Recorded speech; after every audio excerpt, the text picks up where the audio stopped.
भारत बचाओ संविधान बचाओ के राष्ट्रीय अध्यक्ष संजय गुर्जर ने नोएडा मीडिया सेंटर में प्रेस कॉन्फ्रेंस की। वहीं इस प्रेस कॉन्फ्रेंस के दौरान उन्होंने बताया कि हम लोग सरकार से ईवीएम मुक्त भारत की मांग कर रहे हैं। सरकार इस पर हमारी कोई सुनवाई नहीं कर रही है।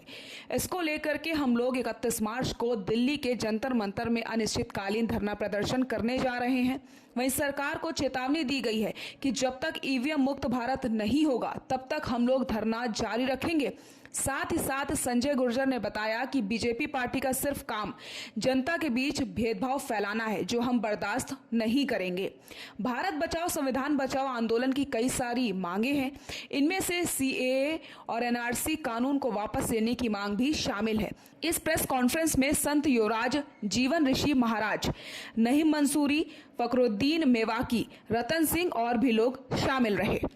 31 तारीख में भारत बचाओ संविधान बचाओ आंदोलन विभिन्न राजनीतिक दल ईवीएम के खिलाफ संत युवराज जी के नेतृत्व में दिल्ली में जंतर मंतर पर धरने पे बैठे हैं।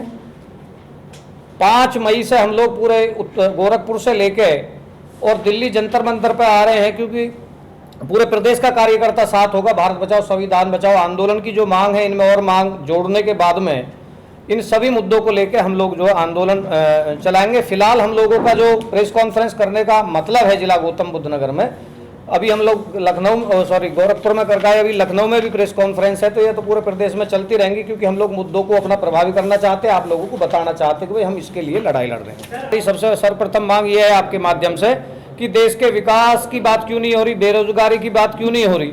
नोएडा की जो औद्योगिक क्षेत्र आप देख लीजिए, फेज 2 की तरफ जाके आधे बंद हो गए हैं और बेरोजगारी इतनी प्रभावी है जिसका कोई जवाब नहीं है। उसके साथ में एक धर्मवाद का जो माध्यम हम लोग लेके चल रहे हैं, उसके माध्यम से, जाति और धर्म के माध्यम से देश को आखिर लेकर कहाँ जाना है। जी, सीए और एनआरसी का अभी जो केरल में जो लागू हुआ है उसमें आप देख लीजिए, जो मुस्लिम समाज, क्योंकि ये बहुत सारे लोगों ने ना पढ़ा हो तो वो पढ़ लेंगे।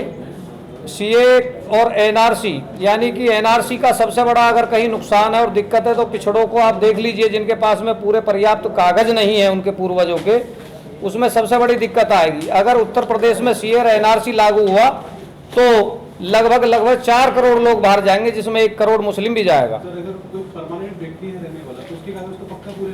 है जी, अगर कोई यहाँ का रहने वाला व्यक्ति है, राजस्व विभाग को उसके डॉक्यूमेंट प्रमाण पत्र मिलेंगे, तो डॉक्यूमेंट पूरे क्यों नहीं? नहीं, पूरे इसलिए नहीं होंगे कि पिछड़ा वर्ग की जो जातियां हैं वो तो आज तक यही नहीं समझ पाई। जब वीपी सिंह जी ने 27% आरक्षण दिया तो उल्टे बसों के शीशे तोड़ रहे थे वो लोग कि हम आरक्षण दे दिया। ये पता नहीं था कि 27 डिब्बे निकाल के आपको दिए गए हैं। तो ये इसका जो है, जब हम लोग कानून, देश में कृषि कानूनों की स्थिति आपने देखी, हम लोगों को कानून, फालतू के जो कानून थोपे जा रहे हैं, नए नए रोज कानून हम लोग लेकर आ रहे हैं। तो संवैधानिक जो हम लोगों की देश की जिम्मेदारी है, जनता के हितों की जिम्मेदारी, उसके अलग हट के हम लोगों को कृषि बिलों को लाने की जरूरत नहीं थी। सीए एनआरसी का मामला क्या है कि कोई जाति और धर्म के नाम पे विभाजनकारी नीतियों का हिस्सा है सीए एनआरसी, और इसी को लेकर बहुत सारा आंदोलन चला। लेकिन ये मुस्लिम समाज का चूंकि आंदोलन रहा वहाँ, और इस आंदोलन को वहाँ थोप दिया गया कि भाई ये मुस्लिम समाज का इसमें ज़्यादा वो है, जबकि इसमें मुस्लिम समाज से ज़्यादा पिछड़े और दलित आदिवासियों की कंडीशन देखिए आप। हम लोग जो है कश्मीरी फाइल पिक्चर चलवा के और पूरे देश को दिखा के क्या साबित करना चाहते हैं।